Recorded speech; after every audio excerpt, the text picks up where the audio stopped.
Alors le syndicat AB16 est en charge et a la compétence de la gestion des milieux aquatiques et prévention inondation. C'est une compétence qui était dévolue aux intercommunalités et qui a été transférée à notre syndicat. Le syndicat ici représente 111 communes sur l'ensemble du bassin versant. Le système d'endiguement est composé de 2 digues, une digue centre ancienne d'environ 600 mètres linéaires et puis ensuite une digue qu'on appelle la digue des Tuilières qui est transversale et qui fait 300 mètres linéaires. Et ce système d'endiguement protège environ 300 personnes sur le bas de Pont-Saint-Esprit. En 2025, les digues de Pont-Saint-Esprit dans le Gard ont fait l'objet d'importants travaux de sécurisation. Les dernières crues d'octobre 2024 ont démontré la fragilité de l'ouvrage, ce qui a entraîné l'évacuation préventive de la population exposée. Les différentes études ont mis en exergue l'urgence de reprendre l'ouvrage afin de prévenir le risque de rupture de la digue. C'est dans ce cadre que le syndicat AB16 a engagé d'importants moyens pour réaliser un programme de travaux ambitieux, échelonné sur 8 mois pour sécuriser les 2 digues. Ça fait plusieurs années qu'il y a des diagnostics qui sont faits sur l'ouvrage et on dénombre de nombreux phénomènes et dans toutes les parties de la digue.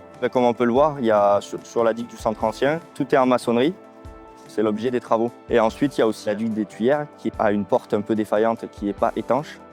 Il y a plusieurs risques, donc déjà au niveau de la stabilité de l'ouvrage, il y a des risques au niveau des ouvrages traversants et ensuite des érosions internes dans tous les parements qui sont dus à des chemins préférentiels à l'eau. Il y a aussi la galerie qui présente pas mal de problèmes au niveau stabilité. Suite à ce diagnostic, les travaux ont été réalisés en plusieurs phases pour répondre à l'ensemble des désordres observés. Ce chantier consiste dans un premier temps à faire une piste provisoire pour accéder tout le long de la digue. Alors les maçonneries, il faut les nettoyer. Et après, au fur et à mesure du nettoyage, on se rend compte qu'il y a une partie des joints qui sont défectueux ou abîmés. Il faut du coup rejointoyer à chaque fois. Ou les pierres qui sont défectueuses, les enlever et les remplacer par des pierres du même type. Afin de consolider la maçonnerie du Perret, l'injection d'une résine s'est avérée nécessaire. Faiblement expansive, celle-ci a servi à consolider le parement en comblant les vides entre les empierrements. Cette technique a été employée dans les zones les plus dégradées de l'ouvrage. Pour traiter le risque de basculement de l'ouvrage, des tirants ont été mis en place.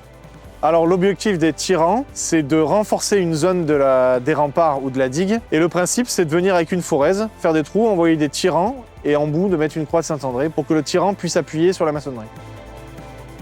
Alors ici, nous sommes sur la digue des Tuilières. Son rôle, c'est de contrer les inondations par les crues de retour du Rhône. Pour ce qui est des réparations, tout d'abord, au niveau du parement béton, nous avons tout nettoyé d'abord, ensuite repéré et réparé les fissures, les joints et différents désordres remarqués. Nous avons déposé la porte et ensuite fait une adaptation sur le génie civil existant en ancrant un nouveau massif béton dans l'initial qui permettra du coup de maintenir la porte. Donc on est venu installer un pied de digue côté zone protégée de puits de décompression qui, eux, permettent de venir drainer la fondation, afin d'accroître la stabilité de la digue.